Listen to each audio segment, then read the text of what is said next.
Bismillahirrahmanirrahim. Assalamualaikum warahmatullahi wabarakatuh. Nama saya Nuri Fatihatul Fariha, NIM 1919001 dari kelompok 2 akan mempresentasikan tentang sumber-sumber ilmu. Nah, ilmu itu apa sih?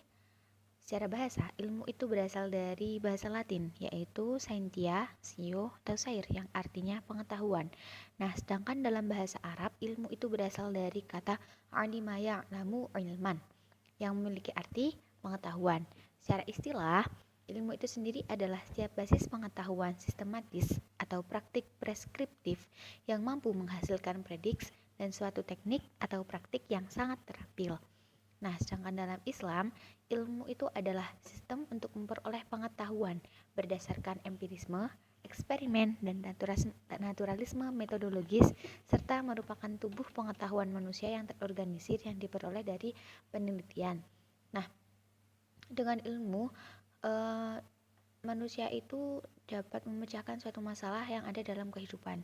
Karena gini, dengan ilmu itu sendiri, manusia itu dapat mengetahui sikap yang dapat diambil ketika terjadi masalah tersebut.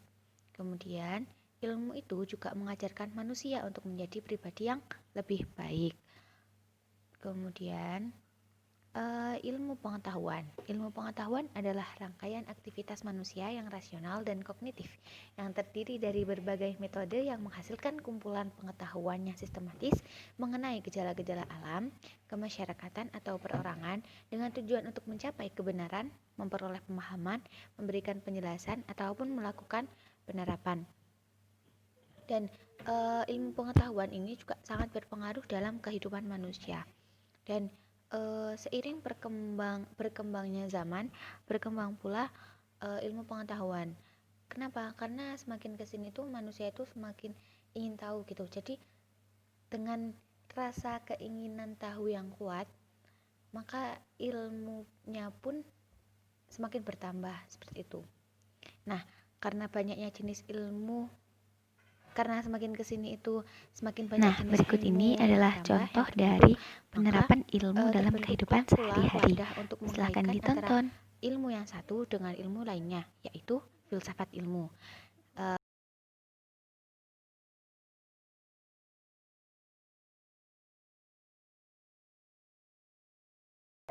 Penjumlahan.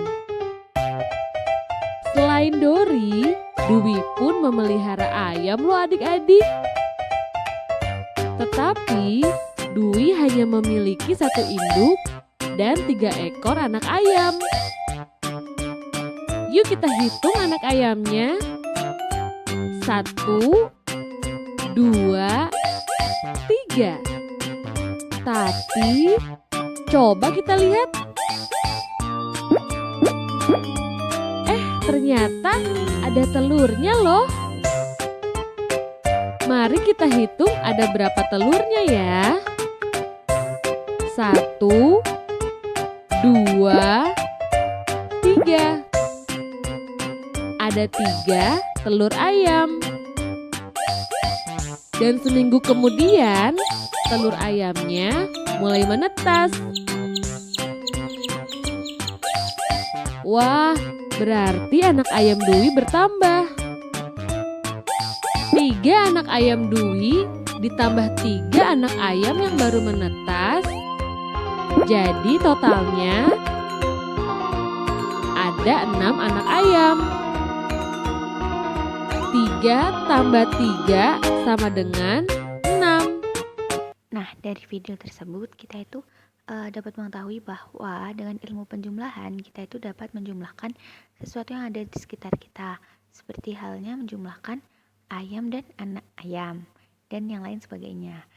Sekian dari saya, terima kasih. Assalamualaikum warahmatullahi wabarakatuh. Perkenalkan, nama saya Muhammad Maulidani, NIM 1919003. Di sini saya akan menjelaskan tentang sumber-sumber ilmu. Mengenai ilmu sendiri, itu sudah dijelaskan oleh pemateri kita yang sebelumnya. Sumber-sumber ilmu itu ada apa saja sih?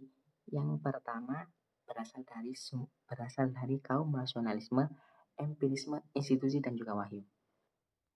Nah, kemudian sumber ilmu yang berasal dari rasionalisme. Sumber ilmu yang berasal dari kaum rasionalisme itu seperti ini. Jadi, kaum rasionalisme itu menganggap bahwa pengetahuan itu berasal dari akal atau rasio. Menurut mereka, pengalaman itu ada karena adanya sebuah penalaran. Jadi, dapat dikatakan bahwa ide atau nalar itu adalah sebuah pra-pengalaman. Nah, kembali lagi, pengalaman itu ada karena ada sebuah penalaran. Nah, jadi kan dapat dikatakan ide atau nalar itu adalah sebuah pra-pengalaman.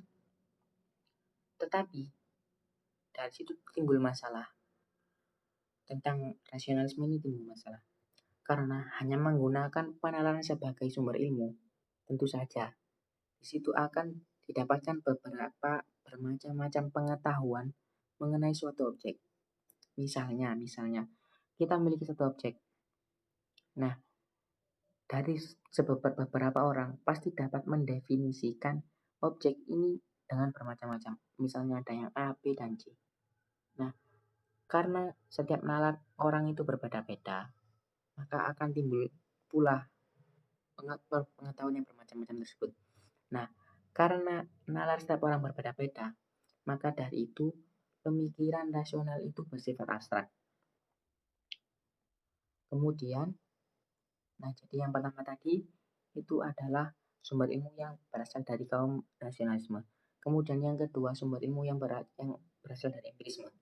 Nah, di sini kaum empirisme dan kaum rasionalisme itu berlainan. Nah, jadi kalau kaum empirisme itu menganggap bahwa pengetahuan itu tidak berasal dari penalaran yang abstrak, tetapi menurut mereka pengetahuan itu berasal dari pengalaman yang konkret. Nah, pengalaman ini didapatkan atau ditangkap itu melalui panca indera manusia. Selain terdapat gejala-gejala tertentu yang memiliki pola teratur, misalnya seperti langit yang mendung diikuti turunnya hujan. Nah, dari situ kan dapat kita simpulkan ya bahwa mendung itu dapat menjadi tanda-tanda atau ciri-ciri akan turunnya hujan. Nah, dan disitulah kaum empirisme itu dapat menarik kesimpulan sehingga dia punya penalaran atau ilmunya. Sehingga kan dari situ ya misalnya nih tiba-tiba cuaca mendung. Nah, otomatis kan kalian itu mengira, oh iya ini akan hujan. Nah, seperti itu. Nah, disitulah kaum empirisme itu pengetahuannya itu dari situ. Jadi sesuatu yang ditangkap dari panca inderanya, misalnya mata atau yang lain, itu disitulah mereka dapat menyimpulkan itu adalah sebuah pengetahuan. Nah, tetapi dalam hal ini mereka juga memiliki kendala atau masalah. Ya, masalahnya itu seperti ini. Kan ini membuktikan bahwa suatu pengalaman itu yang ditangkap dari panca indera adalah pengetahuan yang konkret.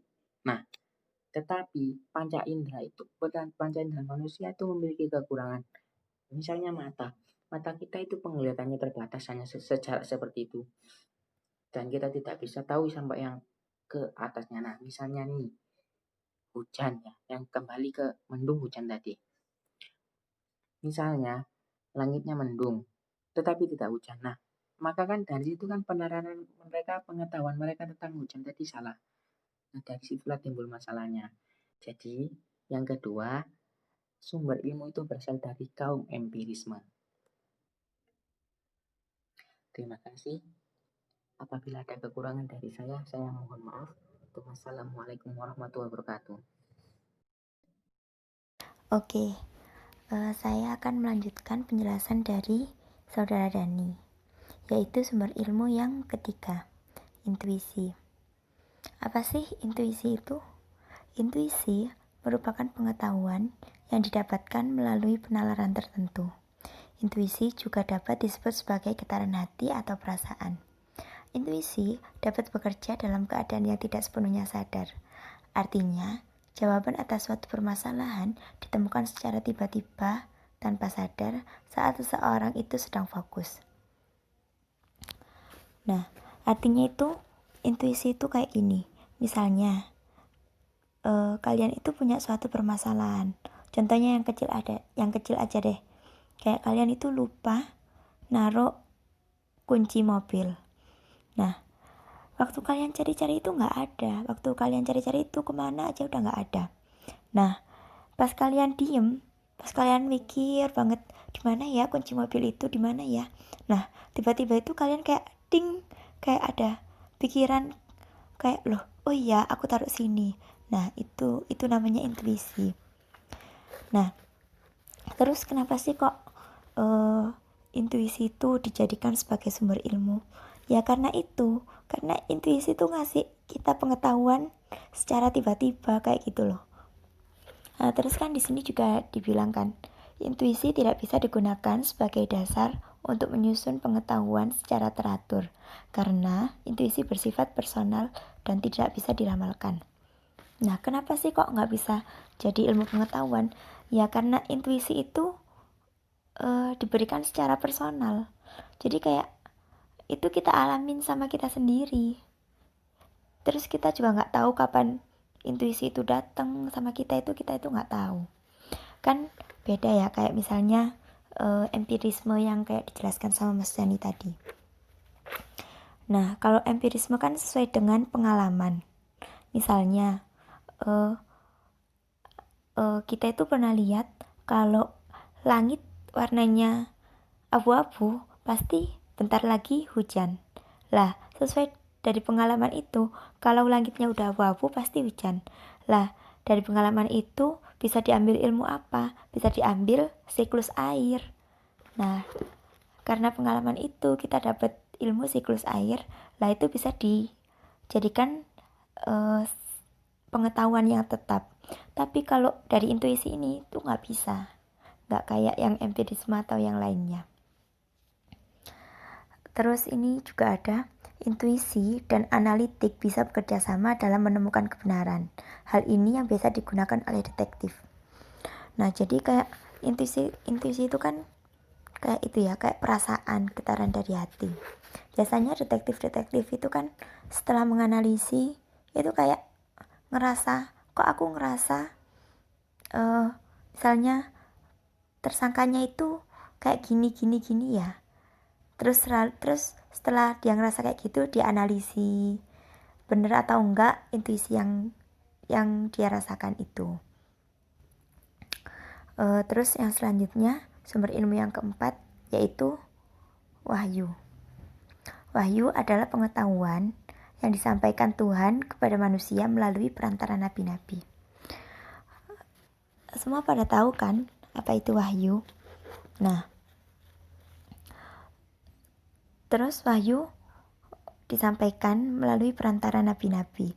Jadi kayak Nabi Muhammad wahyunya Al-Quran, Nabi Musa wahyunya kitab Injil, kayak gitu ya. Terus agama merupakan pengetahuan yang tidak dibatasi oleh zaman. Gimana ini maksudnya? Jadi maksudnya kan di Al-Quran itu sudah dijelaskan banyak banget pengetahuan ya. Lah pengetahuan itu zaman apapun itu selalu kepake. Jadi mulai Al-Quran dari zamannya Rasulullah sampai sekarang, sampai tahun milenial ini, Al-Quran isinya nggak berubah. Dan apa yang kita cari, jawaban yang kita cari pada tahun ini ada dalam Al-Quran yang padahal diturunkannya pada waktu zamannya Rasulullah. Terus wahyu berisikan pengetahuan yang baik mengenai kehidupan manusia. Wahyu juga mencakup masalah-masalah yang bersifat transidental dan supernatural. Nah, berisikan pengetahuan yang baik mengenai kehidupan manusia. Kan wahyunya kita contoh Al-Quran ya, karena wahyu untuk Rasulullah yang buat pedoman umat Islam kan Al-Quran. Nah, dalam Al-Quran kan semuanya itu dijelaskan tentang kehidupan manusia secara baik itu kayak gimana, buat kita agar bisa mendapatkan kebahagiaan di dunia sama akhirat itu kayak gimana. Nah, di Al-Quran kan sudah dijelaskan. Terus wahyu juga mencakup masalah-masalah yang bersifat transendental. Bersifat transendental itu apa sih? Nah, bersifat transendental itu yang nggak masuk gitu di pemikiran kita, itu kayak kita nggak bisa dipikir secara logika. Misalnya kayak kehidupan selanjutnya, misalnya kehidupan di akhirat, kayak gitu kan kita kan nggak pernah ngalamin ya, kita juga nggak tahu kayak gimana, tapi wahyu itu menjelaskan tentang kehidupan di sana. Jadi kita harus percaya, jadi sifatnya itu transendental, kita gak bisa dipikir sama nalar, tapi mau bagaimanapun kita juga harus percaya. Kayak misalnya proses penciptaannya manusia diciptakan dari tanah. Masa kita yang kayak gini, yang badannya kayak gini diciptakan dari tanah, kan gak mungkin sih. Tapi udah dijelaskan kayak gitu, jadi kita harus percaya kalau memangnya kayak gitu. Terus wahyu juga mencakup masalah-masalah yang bersifat supernatural. Supernatural itu yang kayak gimana sih? Supernatural itu hal-hal gaib ya. Misalnya di Al-Quran dijelaskan tentang malaikat-malaikat. Kita kan sebagai orang awam, orang biasa, kita juga bukan wali, kan kayak nggak pernah tahu kayak gimana malaikat itu. Nah, tapi kita harus percaya meskipun itu sifatnya supernatural, sifatnya gaib, kita juga harus percaya. Nah, itu penjelasan dari kami tentang sumber-sumber ilmu tadi. Ada rasionalisme, empirisme, intuisi, dan wahyu. Sekian, terima kasih teman-teman. Wassalamualaikum warahmatullahi wabarakatuh.